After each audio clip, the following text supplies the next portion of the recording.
Hi everything, thank you udah ngeklik video ini dan selamat datang di Mr. Things. Apa kabar dunia?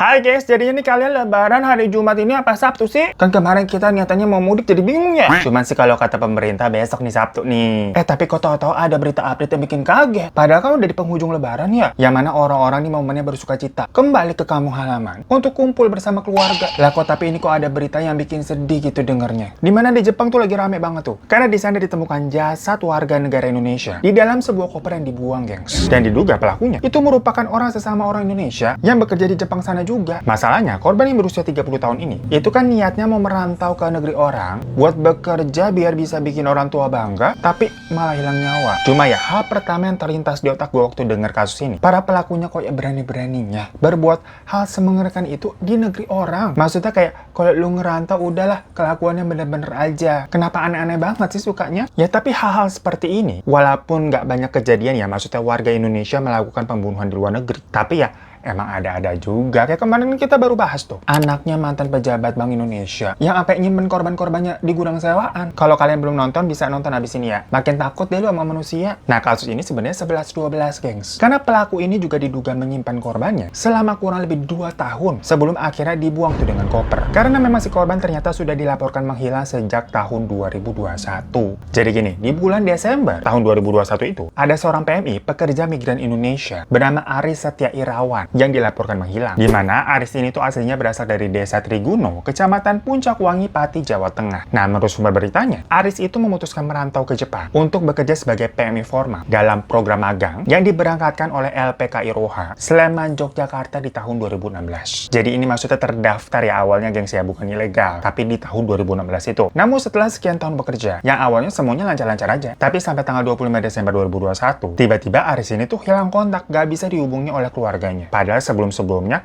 Aris ini tipe-tipe anak yang selalu ngabarin dan transfer uang secara rutin. Nah, dari situ, karena tidak ada kabar dari si Aris ya, pihak keluarga ini mencoba mengkontak teman-teman PMI-nya Aris. Tapi semuanya bilang pada nggak tahu. Karena Aris ini sudah keluar dari kantor, yang awalnya legal tadi itu di tahun 2016 ya. Dan di tahun 2017-nya, dia pindah kerjaan lewat jalur lain, yang diduga ilegal. Ada di sebuah perusahaan ekspedisi pengiriman gitulah. Nah, dari situ, rekan-rekan kerja PMI Aris tadi yang nggak bisa ngubungin dia juga, salah satu orangnya akhirnya melaporkan ke pihak kepolisian kalau Aris ini sepertinya menghilang. Yang awalnya nih banyak berpendapat apakah mungkin Aris itu sudah ditangkap karena overstay atau kerja lewat jalur ilegal tadi kan, makanya nggak bisa dikontak, mungkin di penjara gitu. Dan seiring berjalannya waktu, dari tahun Desember 2021 tadi, Aris ini nggak kunjung ditemukan. Cuma lagi-lagi karena tadi tuh Aris bekerjanya secara ilegal ya, jadi ada pendapat-pendapat atau mungkin kepolisian ini menganggap kalau ya orangnya cabut aja kali. Karena status orang-orang yang bekerja sebagai ilegal, emang banyak yang seperti itu, gengs, kayak hilang aja udah gitu pergi. Soalnya kan mereka dasar hukumnya lemah ya, nggak ada kontrak kerja. Jadi bisa seenaknya. Ya di satu sisi juga, polisi sana nggak tahu kalau keluarganya di Pati itu tuh nyariin, yang tetap nggak dapat kabar terus-terusan. Ditambah anak juga udah nggak ngirimin uang. Yang padahal sebelumnya kan rutin nih, pasti kalau dari pihak keluarga ada apa-apa dengan si Aris. Ya kalau masalah investigasi seperti itu, terhalang jarak ya berarti antara polisi yang Jepang dan keluarganya di Pati. Cuma sebenarnya setelah ditelusuri lagi, terakhir kali Aris ini terlihat, itu dia menghadiri jamuan makan malam di apartemen sesama rekan kerjanya yang terakhir tuh, pada tanggal 29 Desember 2021. Pokoknya di situ ada 3 orang WNI, gengs. Ada namanya Ahmad Syafedin berusia 36 tahun, Suwanti 31 tahun,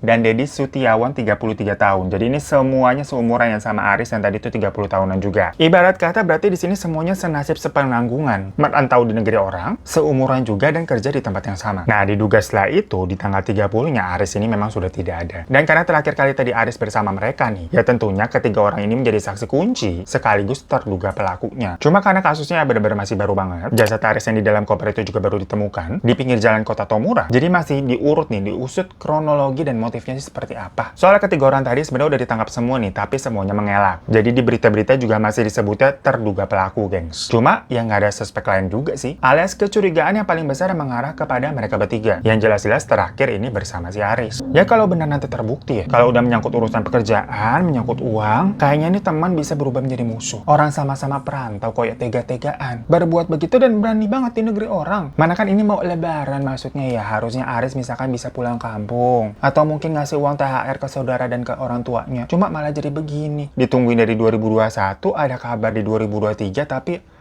Duh, ngenes. Nah, sebenarnya kasus-kasus pembunuhan seperti ini itu jarang terjadi ya. Ada WNI menghabisi sesama WNI di negeri orang. Yang paling banyak terjadi ya WNI menjadi korban di negeri orang oleh lokal sana yang melakukan. Jadi WNI-nya nih korban bukan pelaku. Dan jika ada sekalinya kasus yang seperti ini, WNI sebagai pelakunya ya pasti langsung ramai dan geger. Nah, makanya di sini gue ngumpulin lagi nih kasus-kasus WNI yang memang pernah terjerat masalah pembunuhan di luar negeri kayak kasus Jepang ini. Yang pastinya semuanya bikin ketar-ketir. Nggak usah jauh-jauh balik lagi yang udah pernah kita bahas selain yang tadi anak mantan pejabat Bank Indonesia tuh yang melakukan pembunuhan di Los Angeles, kita juga pernah bahas tentang Siti Aisyah yang bunuh kakak Presiden Korea Utara. Apa kagak geger itu? Heboh banget. Ngasih racun di bandara di tempat umum. Nah, tapi kan itu lagi-lagi udah kita bahas lengkap tuh panjang lebar. Kalau kalian belum nonton, makanya abis ini nonton aja ya. Nih videonya yang ini nih. Kita cari lagi nih kelakuan WNI-WNI lain yang melakukan hal serupa juga. Ada yang heboh dan bikin emosi kali itu. Kalian kalau pernah tahu namanya kasus Darsem yang ternyata rame banget dan menyita perhatian Indonesia. Jadi gini gengs, Darsem itu adalah TKI asal Jawa Barat berusia 26 tahun ya pada saat kejadian. Yang mana dia dijatuhi hukuman pancung atau hukuman mati di Arab Saudi karena membunuh majikan laki-lakinya pada tanggal 6 Mei 2009. Ya tahu sendiri di Arab mah hukumannya kan kejam ya. Ketat banget, nyuri bisa dipotong aja tangan lu tuh. Dan karena gimana pun juga berarti ini jatuhnya ada warga negara Indonesia yang terlibat kasus di negara orang sampai hukumannya mau dihukum mati. Berbagai pihak tuh langsung mulai dari pemerintah, LSM, dan media-media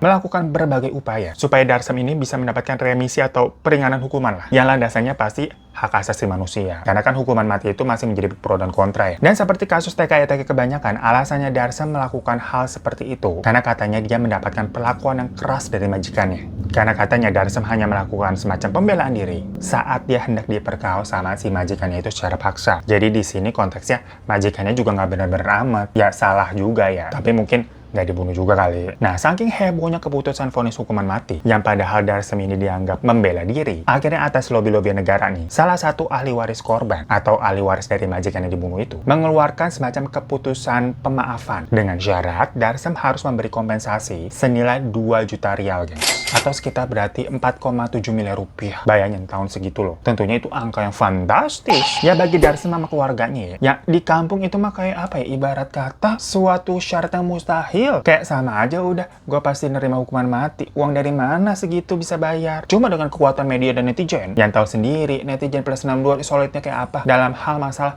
penggalangan dana gitu kan. Pada baik-baik hatinya emang netizen sebenarnya. Akhirnya warga Indonesia pun berbondong-bondong membuka bantuan dengan nama koin Darsem kalau kalian pernah ingat. Ya akhirnya kekumpul tuh 1,2 miliar rupiah. Yang jatuhnya sih masih kurang ya. Kan tadi tebusannya mintanya 4,7 M. Namun karena kasus ini tuh viral pada masanya dan sampai berdapat perhatian oleh pemerintah, akhirnya diat atau tebusan itu dibayar penuh lah sama pemerintah tuh 4,7 M. Yang menghasilkan Darsem bisa bebas, pulanglah ke tanah air, dan menerima uang donasi yang udah terlanjur kekumpul tadi sebanyak 1,2 M. Yang kita repeat lagi ya, ini pembebasannya akhirnya di tahun 2011. Tahun segitu, 1,2 M, gede banget. Ya tahun segini aja 2023, rekening gua ada nggak nyampe 1 M.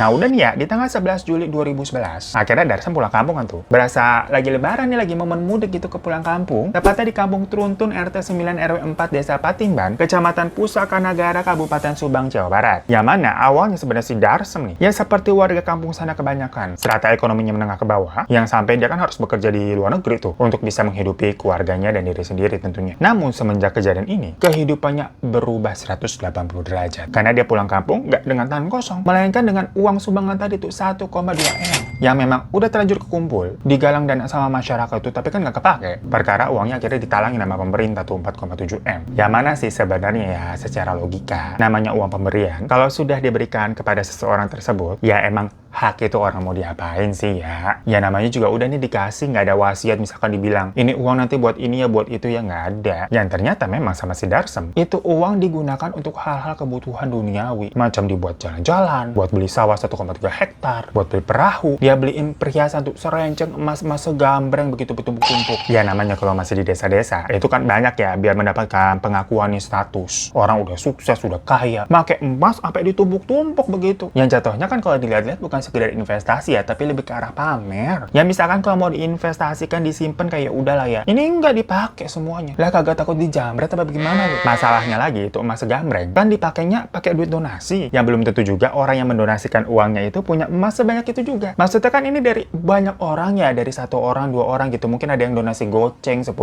berapa. Yang kalau dikaliin sama berapa juta rakyat Indonesia, kekumpul deh tuh 1,2 M. Dan tujuan awal mereka berdonasi itu kan karena iba. Darsem ini mau dihukum mati, jadi biar bisa bebas. Lah kok ini udah dibebasin? Kelakuannya aja begitu. Sampai banyak yang bilang kayak Darsem ini lupa diri. Harusnya misalkan dia udah berhasil lolos nih dari hukuman mati, berarti kan mendapatkan kesempatan hidup kedua. Ya apalah misalkan lebih mendekatkan diri ke agama, buat masjid, buat tempat ibadah, berkegiatan sosial, yang istilahnya buat menebus kesalahan dia. Gimana pun juga kan judulnya bunuh orang. Lah ini kok malah jadi kayak foya-foya. Berasa jadi orang kayak baru dadakan begitu. Apa kabar dunia? Emang udah gila. Jadi di sini kayak ada salah langkah dalam penyaluran donasinya, gengs. Yang harusnya kan penggalangan dana tersebut dimaksudkan untuk pembebasan Darsem. Tapi ini karena Darsemnya udah bebas, ya mungkin dari pihak penggalang itu bisa membuat kesepakatan baru dengan para donatur. Perkara ini donasinya mau diapain nih, karena kan Darsem udah bebas. Ya mungkin bisa dialokasikan ke hal-hal lain. Ya mungkin ada TKI lain yang terjerat hukum juga di luar negeri begitu, dibantu nih pakai uang ini nih. Tapi kan ini enggak, ya udah semuanya dikasih aja ke Darsem. Yang ternyata dipakainya begitu. Jadinya hampir semua dari donatur keki yang niatnya ikhlas gitu ngebantu jadi empet rasanya. Karena di satu sisi, kalau begitu ceritanya, ditakutkan akan ada Darsem-Darsem lainnya. Ya misalkan jadi nggak takutnya berbuat kriminal di negara orang, dengan alasan membela diri, toh nanti akan di backup kok sama pemerintah. Malah kalau bisa dapat donasi, pulang-pulang jadi miliarder. Ya tapi Allah walam juga sih ya. Kejadian sebenarnya tuh gimana dalam hal membela dirinya. Soalnya bener aja geng, selanjutnya nih, di tahun 2007, kejadian lagi Darsem kedua. Kali ini namanya Satinah, berusia 41 tahun. Tapi kasusnya ini lebih berat lagi, gengs. Dimana dia didakwa telah melakukan pembunuhan terhadap majikan dan mengambil hartanya sebesar 37.000 rial atau setara 119 juta rupiah. Jadi abis bunuh garong harta nih. Kan kayak, ya fix salah dong. Maksudnya kalau tadi kasusnya Darsem, dia kan bilangnya membela diri, abis itu kabur. Ya masih bisa diterima logika lah ya. Namanya bertahan hidup seorang manusia. Tapi kalau kasus Satinah ini, walaupun misalkan dia mengaku membela diri, tapi kenapa ujung-ujungnya ngambil harta? Walaupun dalam persidangannya dia ini mengelak ya. Cuman ujung-ujungnya sih pengadilan menyatakan demikian. Dimana menurut pengakuan Satinah, katanya majikannya itu kejam bener. Suka jambak, suka mukul, bunturin tembok begitu ya. Ya sama aja lah kelakuannya, berarti dajal-dajal juga. Namun lagi-lagi ini Allah alam, karena pas ditelisik, lah majikannya udah nenek-nenek berusia 70 tahun. Jadinya banyak pihak meragukan kayak, apa ya, nenek-nenek 70 tahun? Sedajal itu kelakuannya ya. Masih kuat nyiksa orang yang jatuhnya lebih muda dari dia. Apa itu orang yang lebih muda nggak bisa ngelawan terus kabur aja udah? Nah yang jelas, terlepas dari siapa yang benar dan siapa yang salah, setelah Satinah ini divonis hukuman mati oleh pengadilan Arab Saudi, sama nih kasusnya rame. Pemerintah juga tentunya berusaha mendapatkan remisi untuk Satinah. Ya akhirnya keluarga dari korban ini memberikan syarat denda juga lagi nih sama nih. Tapi kali ini mintanya tuh 15 juta rial atau sekitar 45 miliar rupiah. Yang dinego-nego kan soalnya mahal bener 45 miliar. Ujung-ujungnya pokoknya udah 7 juta rial. Atau setara 21 miliar rupiah yang masih gede sih. Nah sebenarnya dalam kasus Satinah ini ya masih banyak juga yang simpatik kok. Karena gimana pun juga yang namanya hukuman mati kan dianggap merampas hak asasi manusia. Apalagi background dari Satinah ini beserta anak-anaknya itu ceritanya kan banyak kesedihan. Namun maksudnya nih, perkara kasus Darsem tadi tuh yang di awal, masyarakat jadi kayak punya trauma tersendiri. Karena pas dilihat bahwa kok ini kayak keulang lagi Darsem jilid 2. Yang mana sebelumnya banyak orang yang telah kecewa sama Darsem kan, yang udah bebas malah foya-foya. Nah cuma gimana pun juga Satinah ini kan ya bukan Darsem, belum tentu dirinya akan begitu, dan belum tentu juga sepenuhnya dirinya bersalah. Sama hebohnya lah pokoknya kasus Satinah ini dengan Darsem. Dan gimana pun juga yang namanya pemerintah itu kan pasti berusaha memulangkan warga negaranya. Ya akhirnya intinya ditebus deh tuh uang 21 miliar hingga Satinah bisa pulang ke Indonesia, tepatnya di tanggal 2 September 2015. Setelah bertahun-tahun berarti dia mendekam di penjara sana ya. Nah walaupun banyaknya pro dan kontra atas pembebasan Satinah ini, namun Satinah ujung-ujungnya untungnya tidak bersikap seperti Darsem. Ya mungkin karena dia juga tidak mendapatkan uang donasi ya, tapi dia nih kelihatannya tetap bertobat dan hidup dalam ketenangan. Kayak dia jadi ngajarin Al-Quran di kampungnya, terus juga suka menyulam. Ya pokoknya menghabiskan masa tuanya aja lah. Ya kalau begitu kan kita dengerin adem ya. Maksudnya nggak pamer-pamer emas renceng. Nah selanjutnya ada lagi nih TKI cantik yang bernama Hani Papa Nicolau gitu, enak ya namanya ya. Ya waktu itu kejadiannya ini di tahun 2019, jadi belum lama-lama banget. Hani ini tuh berusia 38 tahun dan bekerja sebagai ART, sekaligus perawat lansia di Sydney, Australia. Yang kalau kata Agnes Monica di iklan Just itu strawberry Australia. Begitu ya kita aus ya abisnya. Hari ini masih puasa, besok lebarannya begitu. Makanya dari tadi suaranya kayak serak-serak pelan gitu ya. Mohon maaf, kering banget lidah kita. Lumayan enak tinggal dengerin doang. Ya, jadi marah-marah aja ya. Mohon maaf ya, minal aidin wal faizin. Ya udah lanjut, pokoknya si Hani ini bekerja di rumah seorang nenek bernama Marjorie Welch yang udah usianya 92 tahun. Waduh, udah sepuh. Nah, kalian masih pada punya juga nggak tuh kakek nenek yang usianya udah begitu? Udah hampir menginjak 100 tahun, hebat ya. Besok yang pada mau ketemu sama kakek nenek, pada mudik, pada sehat-sehat ya. Nah, tapi kasus dari Hani ini tuh mirip-mirip kayak apa ya? Sinetron Azab Indosiar. Karena motif Hani ini membunuh nenek Marjorie adalah ingin menguasai harta beliau yang ditaksir senilai 113 miliar rupiah. Aduh, kita sampai lemes banget, banyak banget itu duit ya. Tadi kan kasus Darsam 1,2 M, saat ini 21 M. Itu aja kita udah keblinger ya, angkanya banyak banget. Nah, ini lagi 113 M. Kapan kita punya duit sebanyak itu? Amin ya. Nah, si Hani ini melakukan aksinya itu lantaran katanya dia ini suka main judi. Jadi punya banyak utang lah. Ya namanya manusia emang kalau udah bisikin setan. Emang udah di luar nastar aja kelakuannya. Di luar nalar begitu, kita pikirannya kue lebaran mulu. Pokoknya semua ini terbongkar saat nenek Marjorie memang lagi diserang sama si Hani. Dan dia membunyikan alarm pribadi di rumahnya. Jadi kalau di sana tuh lansia di rumahnya, itu ada tombol alarm yang sewaktu-waktu misalkan dia sakit butuh bantuan apa-apa ya udah pencet aja. Nah, tapi saat polisi bergegas ke rumah itu, keadaan si nenek udah terbaring nih, nggak berdaya di lantai penuh darah. Sementara orang-orang sana dan tetangga-tetangga kan tahu kalau yang merawat dan bertugas menjaga si nenek itu adalah si Hani. Tapi pas dicari, Hani mana nih? Kagak ada. Ya dicari lah sama polisi. Dan setelah Hani tertangkap, dia terbukti kalau ya dia yang menghabisi si nenek dengan cara mukul pakai vas bunga dan menusuk nenek berkali-kali hingga tewas. Lah ini nenek 92 tahun dipukul pakai vas kali aja udah is dead ya. Karena memang ditemukan banyak pecahan beling yang nempel tuh di kepalanya sampai. Lah ditambah lagi ditusuk-tusuk sama nih cewek, kan kejam banget. Namun uniknya dalam persidangan, Hani itu katanya tidak ingat betul kejadiannya bagaimana. Karena dia ini mengalami amnesia dan depresi, cenah. Tuh kan, macam sinetron Azab Indosiar begitu ada amnesia-amnesiaannya. Jadi katanya waktu kejadian dia nggak sadar nih. Tahu-tahu pas ngeliat tuh si nenek udah terbaring aja gitu di lantai, tangannya Hani terus, loh kok tanganku penuh darah begitu. Istilahnya mungkin dia punya kepribadian lain apa bagaimana kali ya. Makanya habis itu dia ketakutan dan kabur. Tapi diduga membawa harta korban. Ya cuman maksudnya kayak sejumlah uang aja mungkin yang nggak sampai 113 miliar juga. Gimana ceritanya, caranya juga gimana. Karena uang sebesar 113 miliar itu maksudnya total aset dari si nenek ya. Tetap aja berarti neneknya orang kaya ya. Cuma saat Hani dilakukan pengecekan nih, kondisi kesehatannya bagaimana, beneran amnesia apa enggak?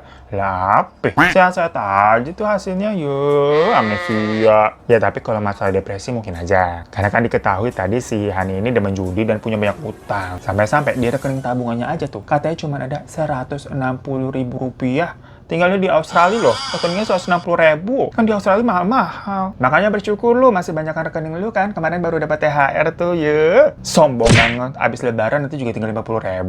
Nggak bisa ditarik tuh kalau ATM lu mandiri. Ya atas dasar perbuatannya itu akhirnya si Hani ini divonis hukuman 22 tahun penjara. Dan dirinya tidak memenuhi syarat untuk pembebasan bersyarat setidaknya hingga Januari 2034. So itu guys, beberapa kasus WNI yang melakukan pembunuhan di luar negeri. Yang mana kasus yang terbaru yang di Jepang tadi, itu juga masih belum terselesaikan ya. Motifnya ini apa nih sebenarnya? Kita juga penasaran. Karena kan kalau tadi yang di Arab, dia ini dizolimi sama majikannya. Terus yang di Australia, masalah ingin merebut harta. Nah kalau yang di Jepang nih, mengingat antara pelaku dan korban sama-sama WNI, bukan satu WNI, satunya warga lokal. Apalagi di sini, WNI-nya juga seumuran, senasib, sepenanggungan. Ya kenapa begitu alasannya? Apakah ada cekcok pekerjaan atau gimana? Ya makanya kita doakan aja semoga cepat selesai dan cepat terungkap ya. Ya thank you semuanya udah nonton. Ini kita syutingnya hari Jumat, berarti nanti malam kita takbiran ya. Nggak tahu nih bisa diedit apa kagak. Ya pokoknya buat yang pada mudik, hati-hati di jalan ini pada ya. Dan semoga selamat sampai tujuan. Dan yang lagi pada merantau nih di luar negeri nih, belum bisa mudik tahun ini, tapi kangen banget gitu rasanya. Udah sabar-sabar ya. Minal aidin lagi deh kita ya. Sampai jumpa lagi di video-video setelah lebaran. Dadah.